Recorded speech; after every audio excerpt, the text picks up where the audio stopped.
Assalamualaikum warahmatullahi wabarakatuh. Kami dari kelompok 1 akan mempresentasikan hasil kerja kami tentang lembaga sertifikasi sebagai pemberian sertifikasi standar nasional Indonesia.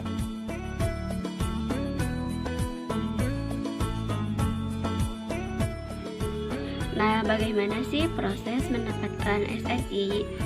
Standar Nasional Indonesia atau SNI adalah satu-satunya standar yang berlaku secara nasional di Indonesia yang dirumuskan oleh Komite Perumusan SNI dan ditetapkan oleh BSN. Penetapan SNI ini bersifat sukarela, namun untuk keperluan kepentingan umum, keamanan negara, perkembangan ekonomi nasional, dan pelestarian fungsi lingkungan hidup, pemerintah memberlakukan SNI tertentu secara wajib. Pada produk yang telah memenuhi SNI, akan diberikan tanda SNI. Apabila SNI pada produk tertentu telah diwajibkan, maka pada produk yang belum memiliki tanda SNI akan dilarang untuk diperdagangkan di wilayah Republik Indonesia.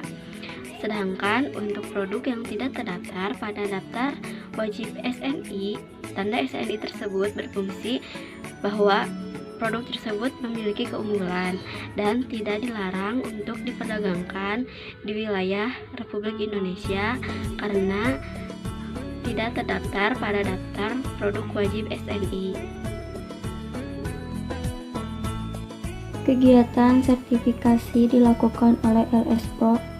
Perusahaan yang ingin produknya disertifikasi mengajukan aplikasi ke LS Pro dan mengikuti proses sertifikasi yang ada di LS Pro. Dalam melakukan proses sertifikasi tersebut, LS Pro haruslah mengoperasikan skema sertifikasi tertentu. Dalam SNI, ISO, atau IEC dikatakan bahwa skema sertifikasi ialah aturan, prosedur, dan manajemen untuk melakukan sertifikasi terhadap produk-produk tertentu.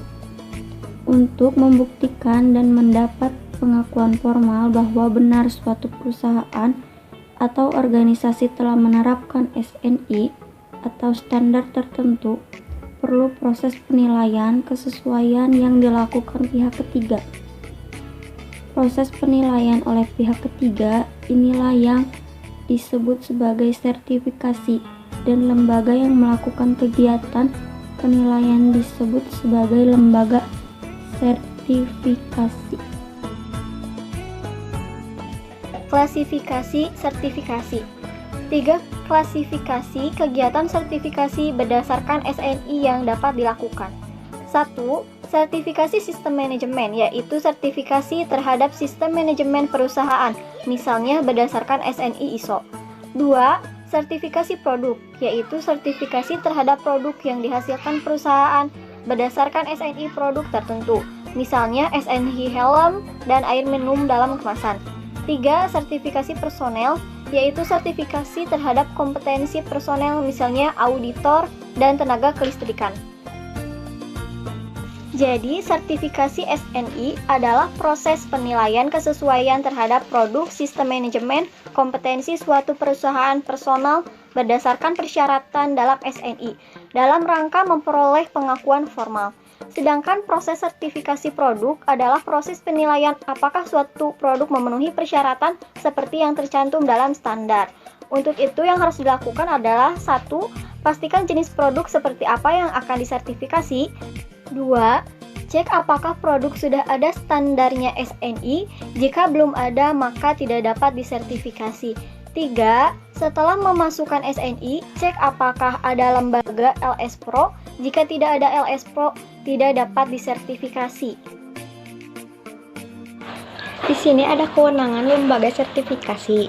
Yang pertama adalah menunda, mencabut, dan membekukan sertifikat, serta mengurangi ruang lingkup yang ada. Di antara lainnya, perubahan personal inti. Yang kedua, pelanggaran persyaratan. Dan yang ketiga adalah kegagalan dalam membantu personel selama menjalankan tugas. Lalu ada yang kedua, membekukan sertifikat apabila menurut lembaga sertifikasi produk adanya ketidakmampuan perusahaan. Yang ketiga adalah menetapkan periode penundaan. Yang keempat, mencabut sertifikat jika si pemilik dinyatakan bangkrut. Yang kedua, badan usaha tersebut dalam tahap likuidasi. Dan yang terakhir, tidak memenuhi persyaratan yang ditetapkan.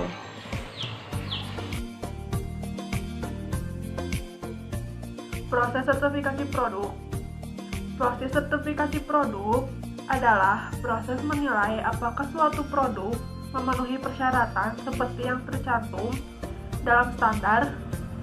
Hal yang dapat dilakukan adalah 1. Permohonan sertifikasi di mana pemohon mengisi formulir. Yang kedua, penilaian sistem manajemen mutu. Pemohonan diharuskan untuk menerapkan sistem manajemen mutu. Yang ketiga, penilaian laboratorium. Apabila pemohon memiliki laboratorium uji dan melaksanakan pengujian sendiri, maka laboratorium uji tersebut harus memenuhi persyaratan. Yang keempat, pengambilan sejumlah contoh uji yang diambil harus mewakili dan berlaku untuk satu tepi produk yang disertifikasikan. 5. Pengujian contohnya, uji pemohon melakukan pengujian di laboratorium uji milik pemohon dan menyerahkan laporan uji untuk dievaluasi ke LS Pro. Keenam, evaluasi dengan memperhatikan persyaratan yang ditetapkan. 7. Follow up, apabila dalam evaluasi ada ketidaksesuaian terhadap persyaratan, maka dilakukan penilaian ulang. 8. Keputusan sertifikasi, apabila semua sesuai dinyatakan lulus. 9. Bukti kesesuaian diterbitkan oleh LS Pro adalah sertifikasi produk pengguna tanda SNI. 10. Surveillance, yaitu penilaian sistem manajemen mutu dan laboratorium uji harus dilakukan minimal 1 tahun sekali. 11. Sertifikasi ulang dilakukan 4 tahun sekali. Pelaksanaan seperti awal sertifikasi.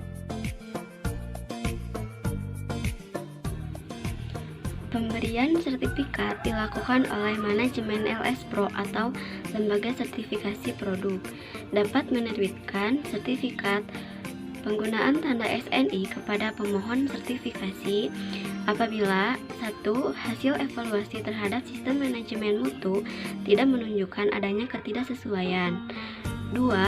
Hasil pengujian contoh uji memenuhi persyaratan. 3. Hasil keputusan tim evaluasi menunjukkan bahwa pada setiap tahapan kegiatan telah memenuhi persyaratan sertifikasi.